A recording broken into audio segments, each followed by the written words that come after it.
Ngayon pa lang po nakikiusap na po ako sa inyo, tigilan na po ninyo yan. Ikaw na nanonood nito, tigilan mo na yan. No, hindi sila matutuwa sa'yo. Okay? Have that mindset now. Do not please people. Because in the first place, Jesus Christ is already pleasing you. Good morning po sa inyong lahat. O kumusta naman po ang inyong dinner kagabi? Kumusta naman po ngayon ang inyong almusal? Masarap bang pagkain nyo? Sa biyaya ng Panginoon, masarap po yan. I know it, I know it. Bakit po ba ako nagbungad ng ganon? Actually, marami po akong ikukwento po sana sa inyo, pero limitado lang po ang bigay ni TikTok sa atin, no? Because 10 minutes lang po. Pero isang example na ibibigay ko po ay yung amin pong dating kapitbahay, na siya po ay merong kapitbahay na parang, siguro sabihin na natin na parang may personality na mabigat, kaya gusto po niyang i-please. No, lagi niyang plini-please, laging ganon. Pagkatapos, nung nalaman niya, hindi pala maganda ang ugali. Kaya ang sabi ko, stop pleasing people in a way like that. No? Like for example, ito mukhang celebrity, mukhang artista, no? O artista talaga.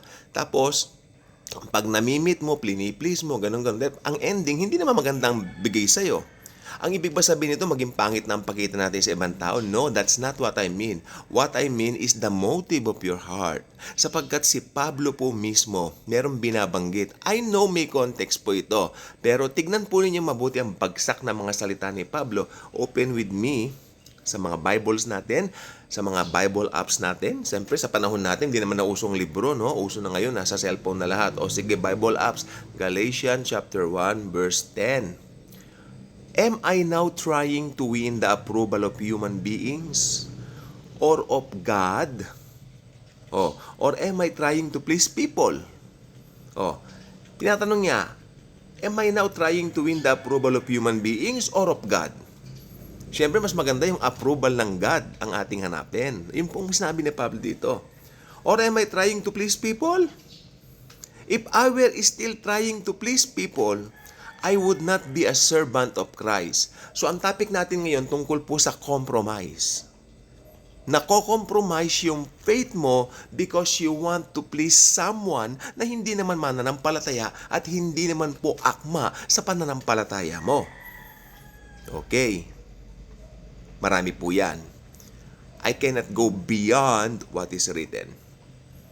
I can only explain what is written. Pero para po sa akin,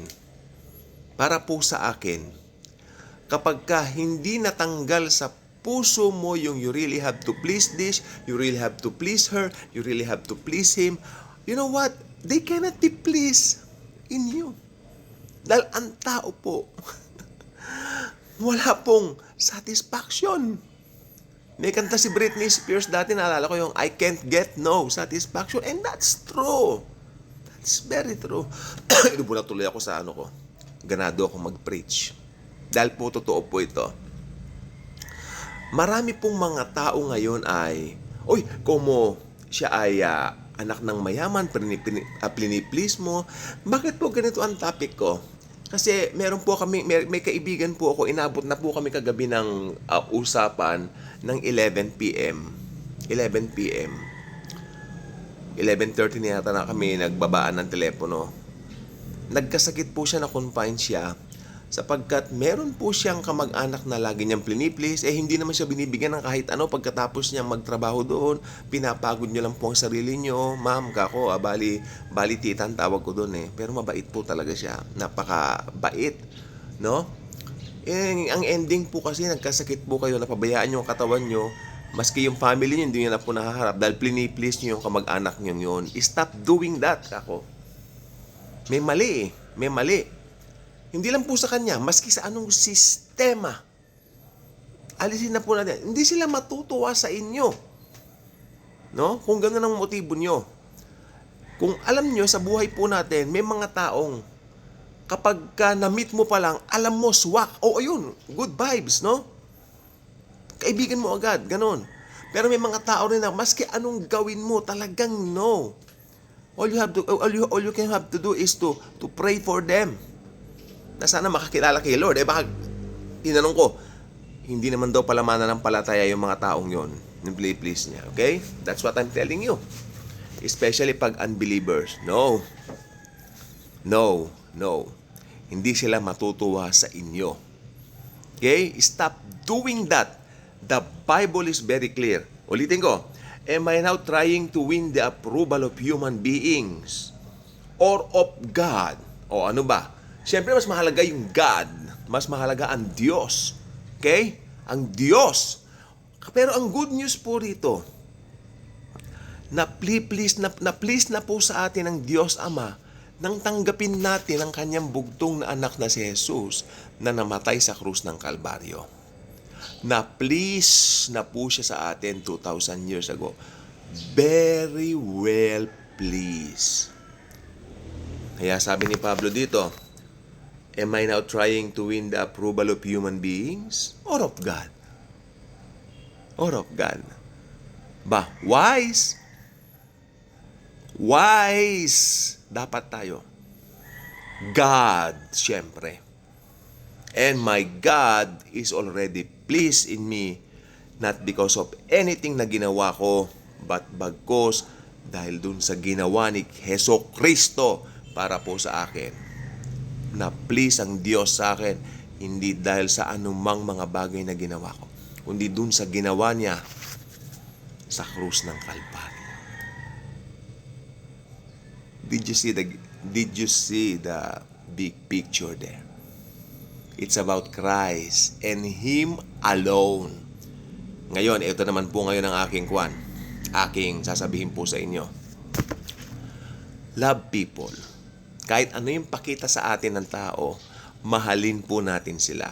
Pero please, wag tayong magkaroon ng puso na lagi mong, kailangan i-please ko siya, No, hindi. Dahil ikaw ay na kay Kristo, naka-built-in sa iyo ang Espiritu ng Diyos. Yung mga taong talagang magugustuhan ka, it will come out, it will end up magugustuhan kang talaga. Amen? At yung mga taong hindi ka gusto, don't please them, just love them. Love them with the love of the Lord, Jesus Christ. Sapagkat yan po ang dapat. Naawa ako. Magaling na po ba kayo, tita? Ako gabi. Medyo, pastor, hindi pa po ako nakakakain. So mamaya po magbibigay po ako ng konting halaga lang naman. Siguro magpapadala rin ako ng fruits or something. Napakabait po ng taong ito sa amin, no? So after kasing kumain kami sa Chowking nung pagkatapos ng Christmas, wala na akong balita.